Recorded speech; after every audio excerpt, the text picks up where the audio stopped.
The research ship Horizon drifted quietly into orbit around planet Kepler, 224b. On the main deck, Commander Lisa Ford watched the blue-green world fill the view screen.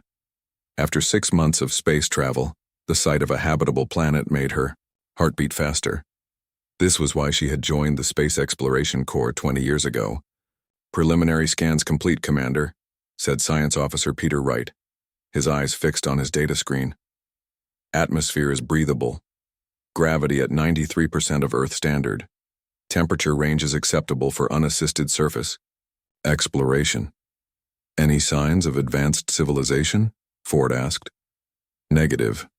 We're picking up various life forms, but nothing that appears sentient by our detection standards."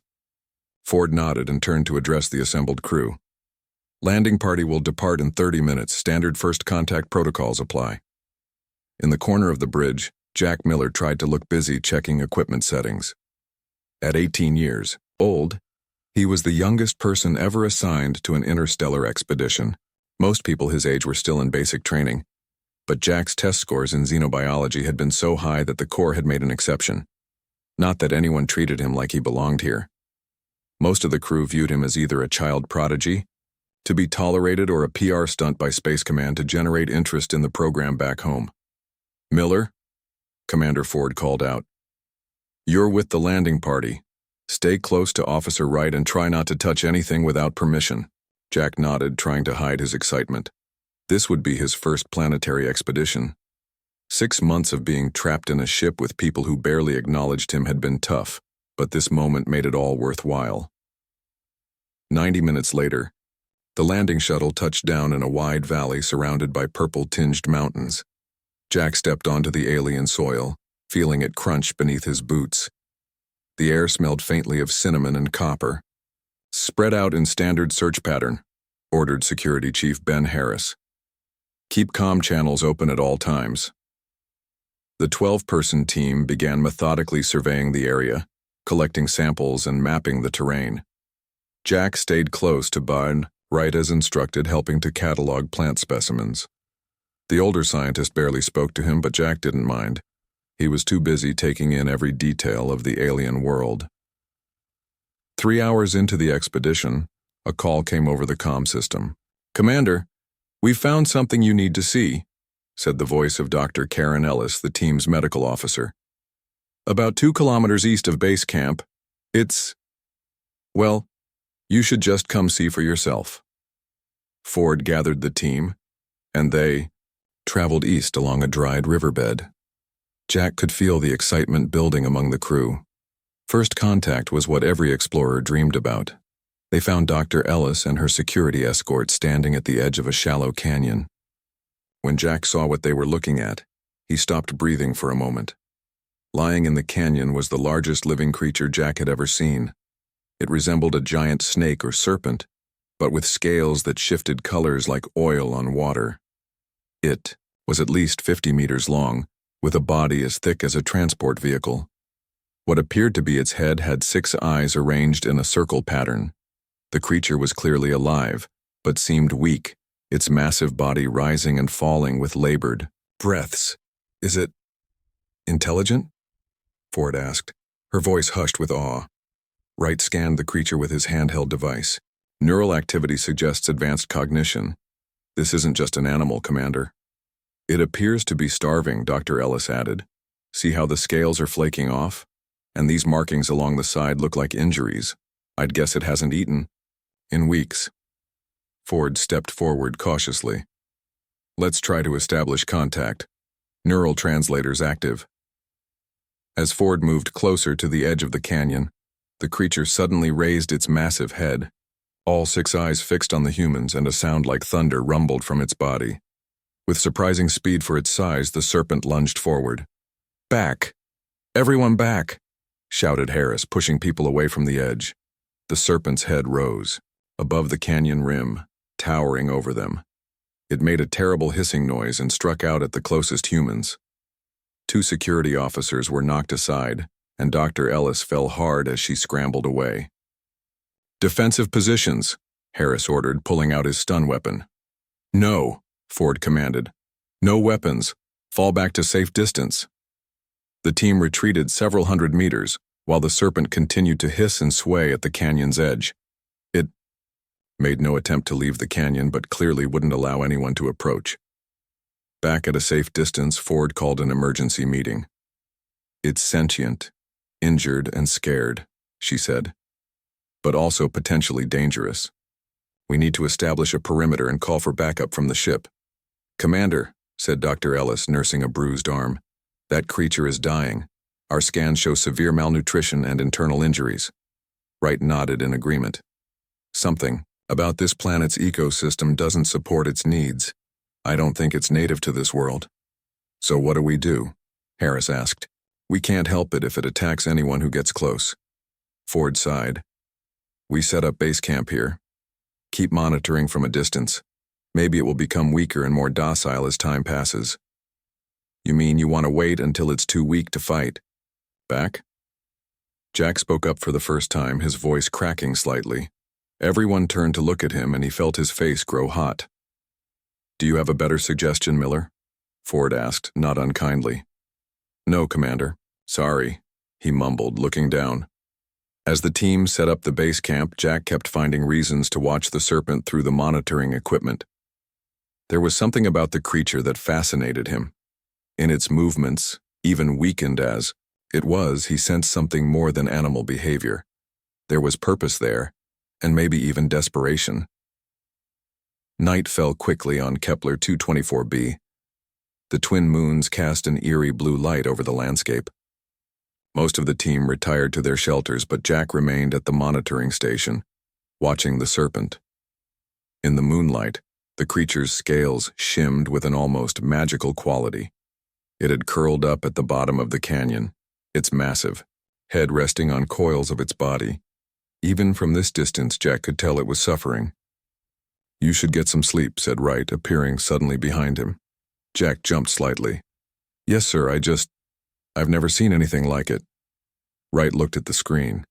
"None of us have. It's magnificent even in this state." "Do you think we can help it?" Jack asked. "I don't see how. Not if it won't let us near." Wright patted Jack awkwardly on the shoulder. "Get some rest, Miller. Tomorrow will be a long day." Jack nodded and headed to his shelter. But sleep wouldn't come. His mind was filled with images of the Serpent's 6 eyes, and how they had seemed to look right through him. There was intelligence there. He was certain of it. And something else he couldn't quite name. In the quiet hours before dawn, while the rest of the camp slept, Jack made his decision. He packed a small bag with water, some food bars, and his personal scanner.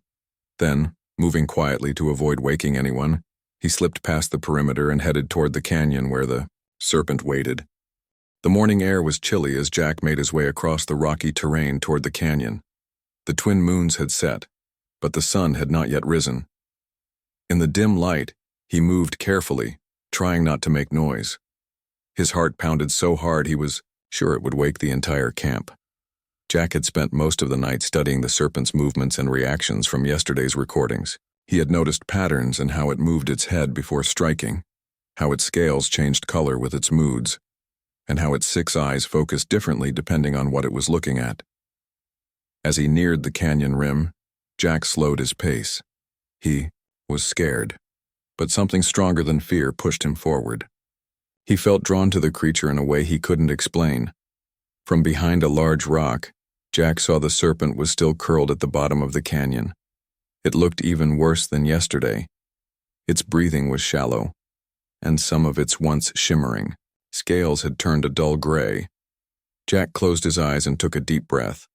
Then he began the series of movements he had practiced in his shelter, slow, smooth motions with his arms, mimicking what he believed were the Serpent's non-threatening signals. The creature's head lifted slightly, all 6 eyes blinking open. Jack froze, ready to run, but continued the arm movements. He added a soft, humming sound, copying the low tones the Serpent had made before becoming aggressive. The massive head rose higher, and Jack's courage almost failed him. But instead of the threatening posture from yesterday, the Serpent tilted its head, as if confused or curious. "That's it," Jack whispered. "I'm not here to hurt you." He slowly reached into his bag and pulled out his scanner, setting it on the ground where it would record their interaction. Then, with trembling hands, he took out a water container and some food bars. The serpent watched his every move. Its scales began to shift from dull gray to a soft blue color. Jack remembered from his studies that blue often signaled curiosity in earth reptiles. "I think you're stuck here," Jack said softly, knowing the creature couldn't understand his words, but hoping his tone would convey peaceful intentions. "And I think you're hungry. Maybe we can help each other." He unwrapped a food bar and placed it on a flat rock, then backed away. The serpent's eyes followed him, but it made no move toward the offering. Jack waited, standing perfectly still. Minutes passed. His legs began to ache, but he didn't move. Finally, the serpent uncoiled itself slightly and raised its massive head over the canyon rim. It was even more impressive up close. Jack could see patterns in its scales that looked almost like writing. The 6 eyes blinked in sequence, not all at once. The creature extended what looked like a thin forked tongue, tasting the air. Then, with surprising gentleness for something so large, it moved toward the food bar. "That's right," Jack encouraged. "It's okay." Behind him, he heard a soft footstep. Turning quickly, he saw Science Officer Wright standing a few meters away, watching with wide eyes. Jack raised a hand, silently asking him not to interfere. Wright nodded once but didn't leave. His hand was on his emergency communicator, ready to call for help if needed. The serpent sniffed at the food bar, then consumed it in one quick motion. Its eyes turned toward Jack again, and he could have sworn he saw intelligence there, maybe even gratitude. Jack slowly reached into his bag and took out another food bar. This time, he held it in his outstretched hand. "Jack?" "No," Wright whispered, urgently. But Jack stayed still, arm extended, offering the food. The serpent's head moved closer until it was less than a meter from Jack's hand. He could feel its warm breath. With unexpected delicacy, the serpent took the food from his palm without touching his skin. As it swallowed, a low humming sound vibrated from its body. This wasn't the threatening rumble from yesterday. This sound was musical, almost pleasant. Jack's neural translator, pinned to his jacket, suddenly lit up. It had been designed to detect and interpret alien communication, but no one had expected it to work with this creature. Young one, familiar, from the old stories. The words were fragmented, barely coherent, but definitely coming through the translator. "Did you hear that?" Jack whispered to Wright, who had moved closer. Wright nodded, his face pale with amazement. "It's communicating. The neural patterns must be similar enough to something in our database." The serpent's head swayed slightly, its scales now shifting to a deep purple color. It extended a thin appendage from near its mouth, something they hadn't noticed before. The tip of this appendage glowed faintly. "I think it wants to make contact," Jack said, his voice shaking. "Jack, wait, we should get the commander," Wright insisted. "There's no time, look at it, it's dying." Jack took a deep breath and stepped forward. The glowing appendage touched his forehead gently. Instantly, Jack's mind filled with images and feelings not his own. He saw stars from unfamiliar angles. He felt the cold of deep space and the warmth of distant suns. He saw other beings like the serpent, thousands of them, traveling between worlds in ships that looked like they were made of the same shimmering material as the serpent's scales.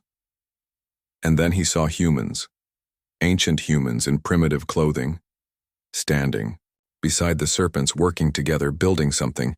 The images were too fast, too alien for Jack to fully understand, but he felt the connection between the species. A deep, ancient bond.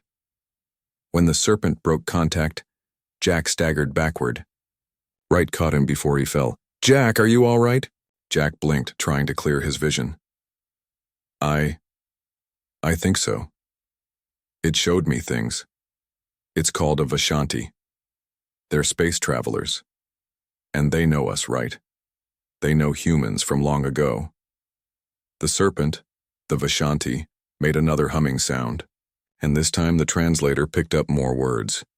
Recognized, genetic marker, guardian pact. By now the commotion had attracted attention from the camp. Alarms were sounding and Jack could hear voices approaching. Commander Ford arrived first, followed by Security Chief Harris and several armed guards. Miller. Right. Get away from that thing now, Ford ordered. Commander, wait, Jack called out. It's friendly. It's communicating with us. Ford looked skeptical, but signaled the security team to hold their position. Explain, quickly. It's called a Vishanti, Jack said, the excitement making his words rush together. It's intelligent spacefaring, and it knows humans. From a long time ago, there was some kind of alliance between our species. Wright stepped forward. Commander, I witnessed the entire interaction. The creature could have harmed Jack multiple times, but chose not to. And the neural translator is picking up fragments of communication. Ford looked from Wright to Jack to the massive Serpent, which had remained calm despite the arrival of more humans. Its scales now pulsed with a gentle golden light. You're telling me this creature recognizes humans? Ford asked. Not all humans, Jack said. Just me for some reason. It said something about a genetic marker and a guardian pact. Dr. Ellis pushed through the gathering crowd, her medical scanner already working. His neural activity is off the charts, Commander, but stable. Whatever happened during that contact, it didn't harm him. The Vishanti made another sound, and everyone fell silent as the neural translator worked. Need, crystal energy, stranded, ship broken. Jack turned back to the Serpent. I think it's asking for help. It needs something to eat or to power something. That's why it's dying. Commander Ford stepped closer, though still keeping a safe distance. Can you ask it more questions? Find out exactly what it needs? Jack nodded and moved toward the Vishanti again. As the morning sun finally rose over the horizon, casting golden light across the alien landscape, he placed his hand near the glowing appendage, ready to learn more about this incredible creature and the ancient connection it shared with humanity. By midday, the entire Horizon crew knew about the alien Serpent and Jack's unexpected connection with it. Commander Ford had established a research station at the canyon edge with equipment brought down from the ship. Scientists worked around the clock to learn more about the creature Jack now called Stella, a name that came to him during one of their mental connections. So let me understand this correctly, Ford said as they sat in the command tent. Stella's species, the Vishanti, are ancient space travelers who once had a relationship with early humans? Jack nodded, still trying to make sense of the images and feelings Stella had shared with him. They protected human colonies on other worlds thousands of years ago, way before our official space program even existed. That's impossible. Security, Chief Harris said. Humans weren't in space until the 21st century. According to our history, Science Officer Wright corrected. But what if there were earlier human civilizations that reached space? Maybe ones that collapsed and were forgotten? Dr. Ellis looked up from her medical scanner. Jack's brain chemistry is definitely altered since the connection, but not in any harmful way. It's as if his neural pathways have been expanded somehow. Jack hardly heard them talking. His mind was filled with concern for Stella. Through their mental link, he had learned more about the Serpent's condition. Stella needed a special crystal that provided both food and energy to the Vishanti species.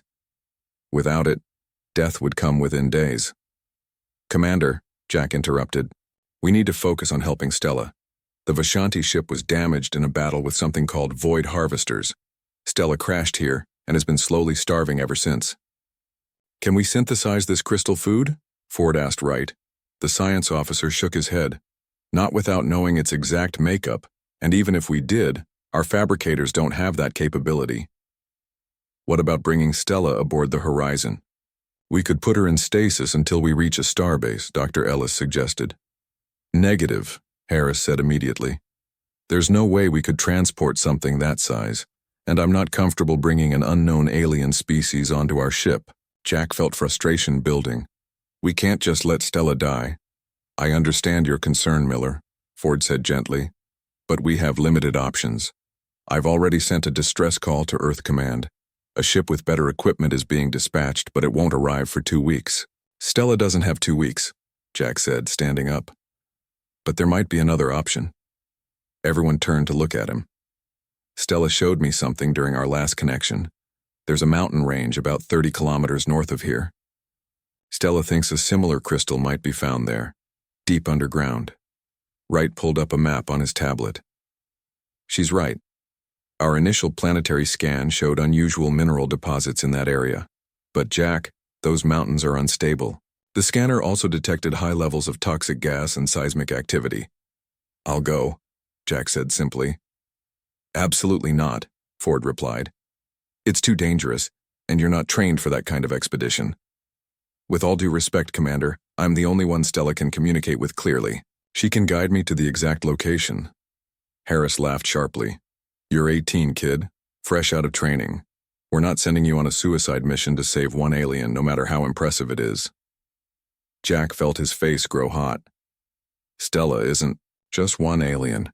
The Vishanti were protectors of humanity once. They could be again. We need to help her. The decision is final, Miller, Ford said firmly. We wait for the relief ship. Dismissed. That night, Jack couldn't sleep. He sat by the canyon edge, watching Stella's weakening form.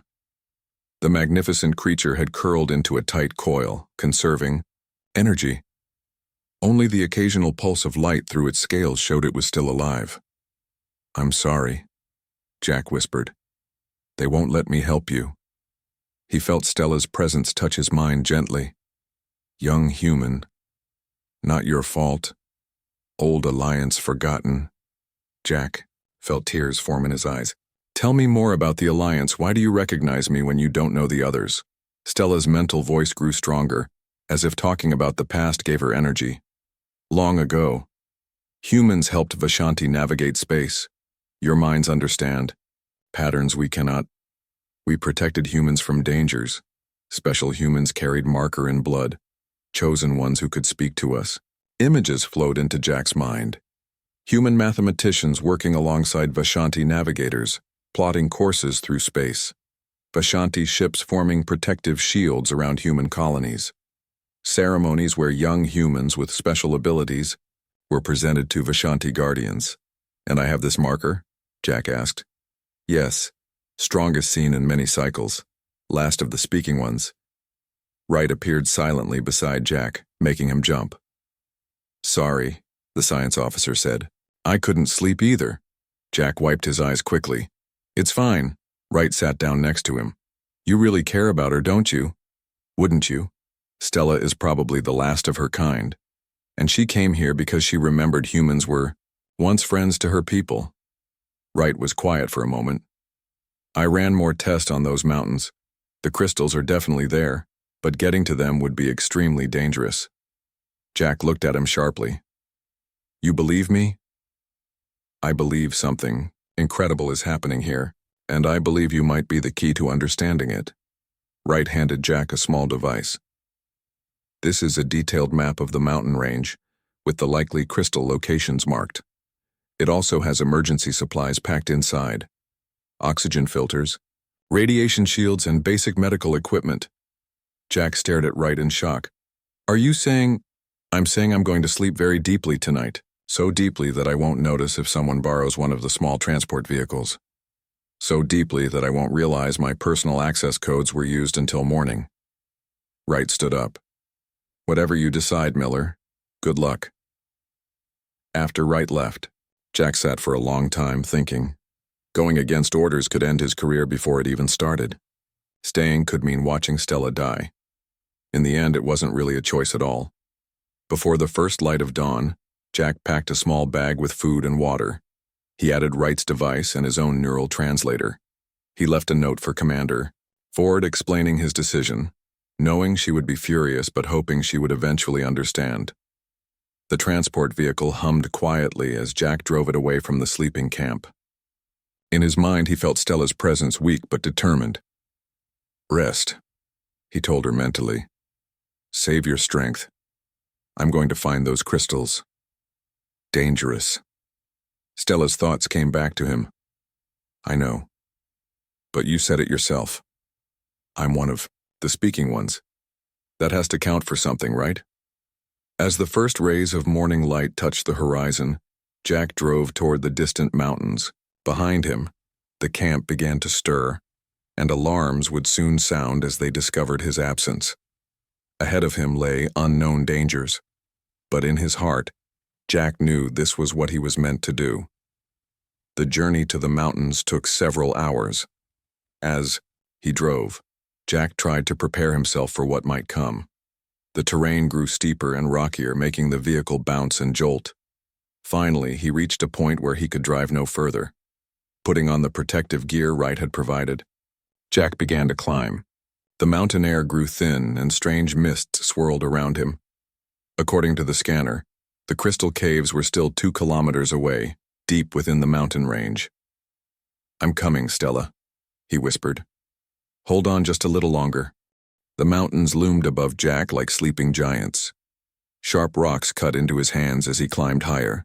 The air grew thinner, and his breath came in short gasps despite the oxygen filter Wright had given him. Dark clouds gathered overhead, threatening rain. Just a little farther, Jack told himself, checking the map device. The crystal cave should be just beyond the next ridge. In his mind, he felt Stella's presence growing weaker. Their connection had stretched thin with distance, but he could still sense her. She was holding on, waiting for him. A loud rumble shook the mountain and small rocks tumbled down around him. Jack pressed himself against the cliff face until the shaking stopped. Wright had warned him about the unstable ground here. He needed to move faster. Reaching the ridge at last, Jack looked down into a narrow valley. At the far end, a dark opening marked the entrance to a cave. According to the scanner, that was where he would find the crystals. As he began his descent into the valley, Jack's communicator crackled to life. "Miller, this is Commander Ford. Respond immediately." Jack winced. He had expected them to track him, but not so quickly. "I'm here, Commander," he answered. "What the hell do you think you're doing?" Ford's voice was tight with anger. "You've stolen equipment, violated direct orders, and put yourself in extreme danger." "I had to try, Commander. Stella is dying. Security Chief Harris is leading a team to retrieve you. Stay where you are. That's an order, Miller." Jack looked at the cave entrance, then back at the way he had come. "I'm sorry, Commander. I can't do that. I'm too close." "Damn it, Jack." Ford's voice softened slightly. "Those mountains are dangerous. The scanner shows increasing seismic activity in your area. There's a storm front moving in too." "All the more reason to hurry," Jack replied. "I'll be careful, I promise." Before Ford could respond, Jack turned off his communicator. He felt bad about disobeying her again, but there was no time for arguments. The sky was growing darker by the minute, and he could feel Stella's life force fading. Jack reached the cave entrance just as the first raindrops fell. The opening was larger than it had appeared from a distance, easily tall enough for him to walk through upright. He switched on his light and stepped inside. The air in the cave was strangely warm and smelled of sulfur. Jack's light cast eerie shadows on the walls as he moved deeper. According to Wright's map, the crystal deposits should be about half a kilometer inside. As he walked, Jack noticed strange markings on the cave walls. They looked like writing, but in no language he recognized. Some symbols resembled the patterns he had seen on Stella's scales. "Stella," he whispered, reaching out with his mind. "Can you see this? Do you know what these markings mean?" He felt a faint response like a whisper in his head. "Old Vishanti. Warning. Danger below." Jack paused. Warning about what? But Stella's presence had grown too weak to answer. Jack pressed on, moving more cautiously now. The tunnel sloped downward, taking him deeper into the mountain. The air grew warmer and harder to breathe even with the filter. After what seemed like hours, the tunnel opened into a large cavern. Jack's light couldn't reach the far walls or ceiling, but what it did reveal made him gasp. Crystals, hundreds of them, jutting from the walls and floor. They glowed with a soft blue light, illuminating the cavern better than Jack's lamp. They looked like the images Stella had shared with him, the same crystals the Vishanti needed for survival.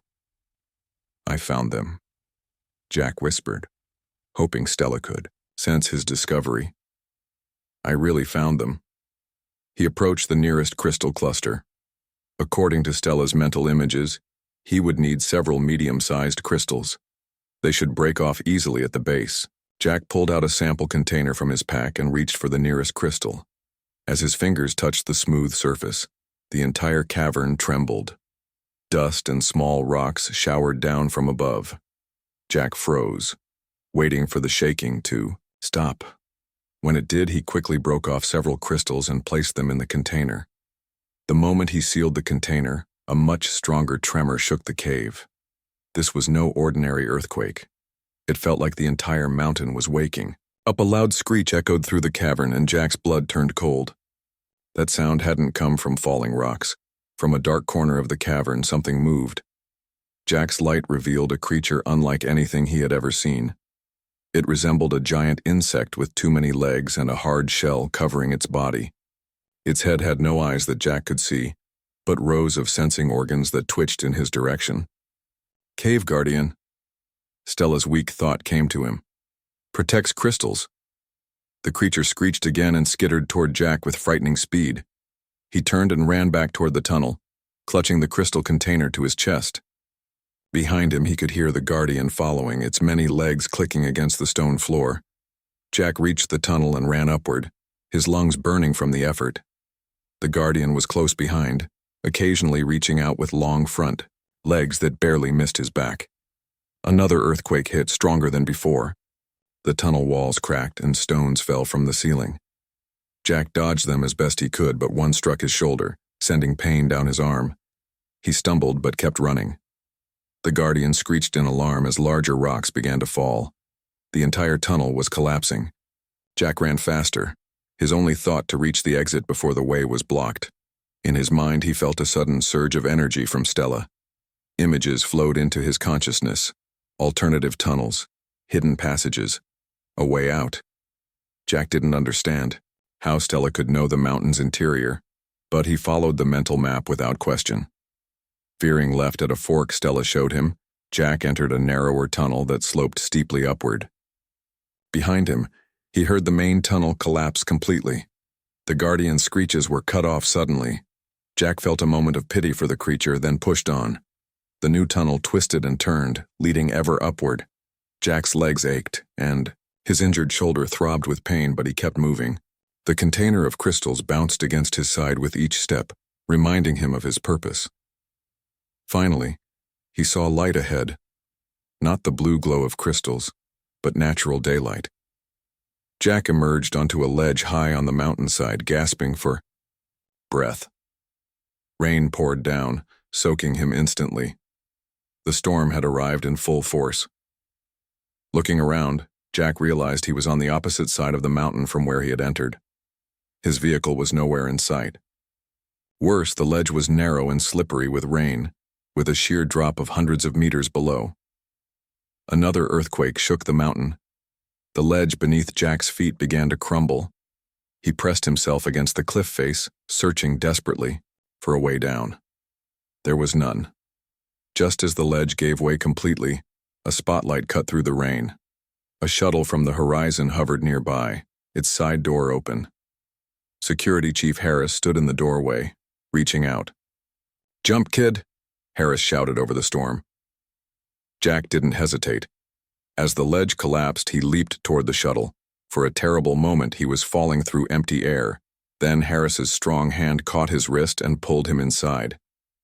Jack lay on the shuttle floor, soaked and exhausted but alive. Most importantly, the container of crystals was still clutched in his hand. "You are the craziest, most reckless rookie I've ever met," Harris said, but there was respect in his voice. "Commander Ford is going to have your head."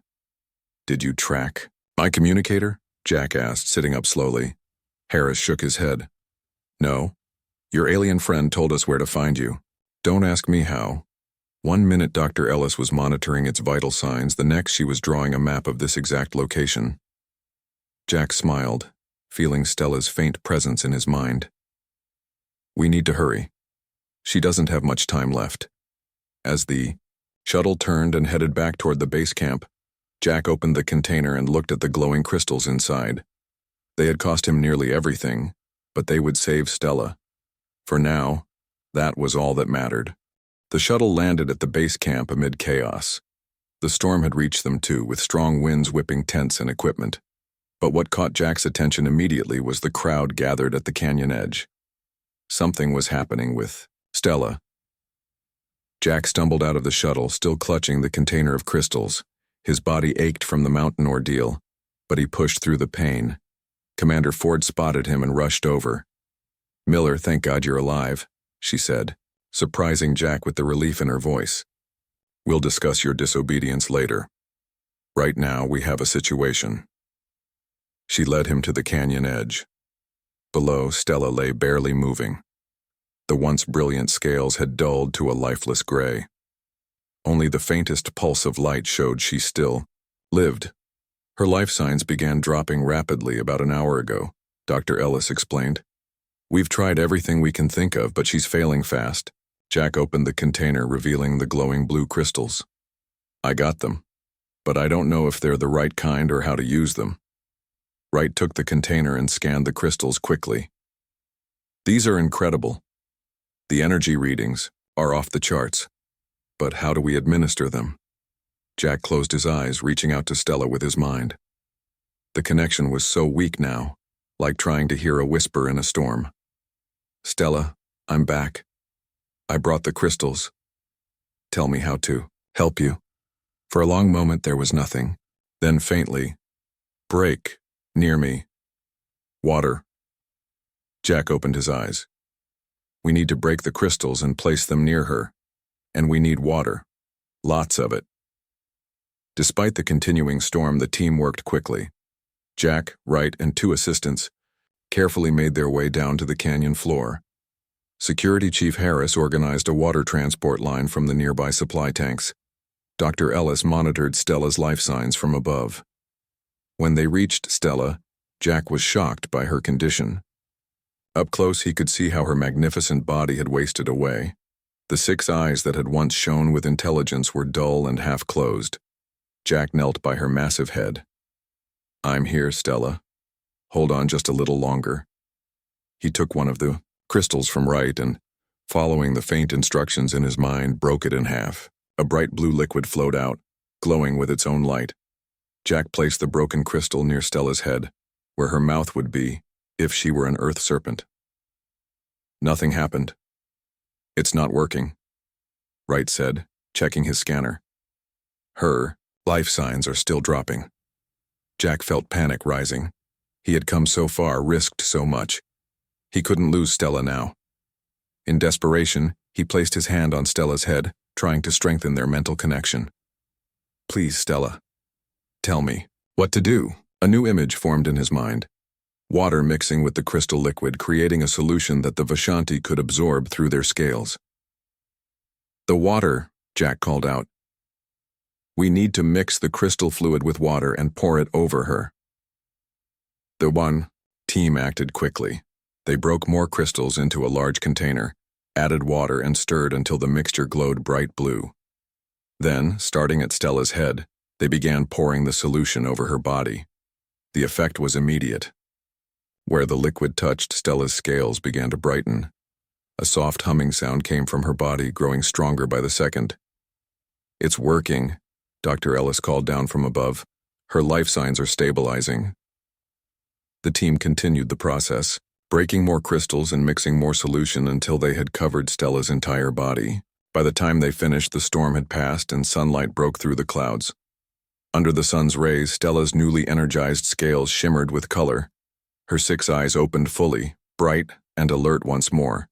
She raised her massive head and made a sound unlike anything they had heard before, a melodic series of tones that seemed to express joy. Jack laughed with relief, tears streaming down his face. In his mind, Stella's presence was strong again, filling his thoughts with gratitude and friendship. The next few days passed in a whirlwind of activity. News of the Vishanti had reached Earth Command, and the research mission had been extended indefinitely. Scientists from various fields arrived on the horizon to study Stella and the ancient connection between humans and Vishanti. Jack's role had changed dramatically. Instead of being the ignored intern, he was now the primary liaison with Stella. Commander Ford had officially recognized his new position, though not without first giving him a stern lecture about following the chain of command. "You could have died in those mountains," she had told him, and I would have had to explain to Earth Command how I lost the most valuable crew member on this mission. Jack spent most of his time with Stella, strengthening their mental connection and learning more about Vishanti history. With each passing day, his understanding grew. One morning, as Jack sat by the canyon edge sharing breakfast with Wright, Stella called to him mentally. "Jack, come down. Important to show?" Jack made his way down to the canyon floor, where Stella waited. Her health had improved dramatically with regular doses of the crystal solution. Her scales now shone with vibrant colors, and her movements were strong and graceful. "What is it, Stella?" Jack asked as he approached. In response, Stella extended the sensory appendage that allowed for their deepest mental connections. Jack touched it without hesitation, and his mind filled with new images. He saw a massive object buried under the ground not far from where Stella had crashed. It was her ship, or part of it. The crash had driven it deep underground, but the core was intact. With enough crystal energy, it could be repaired and regenerated. When the connection ended, Jack ran back up to the camp to share the discovery. Within hours, scanning equipment confirmed Stella's information. A large object of unknown composition lay buried 2 kilometers from the canyon. Commander Ford organized an excavation team immediately. Jack and Wright worked alongside the engineers, following Stella's guidance to locate the exact position of the buried ship core. By the 4th day of digging, they uncovered it, a spherical object about 3 meters across, made of the same shimmering material as Stella's scales. Despite being buried for months, it appeared undamaged. Under Stella's instructions, they carefully placed crystal solutions around the sphere. The liquid seemed to be absorbed directly into the material. Slowly, the sphere began to pulse with light growing brighter by the hour. "What's happening?"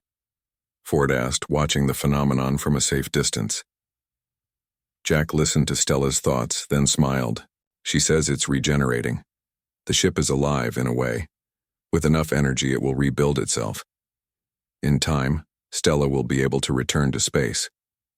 "And what happens then?" Wright asked quietly.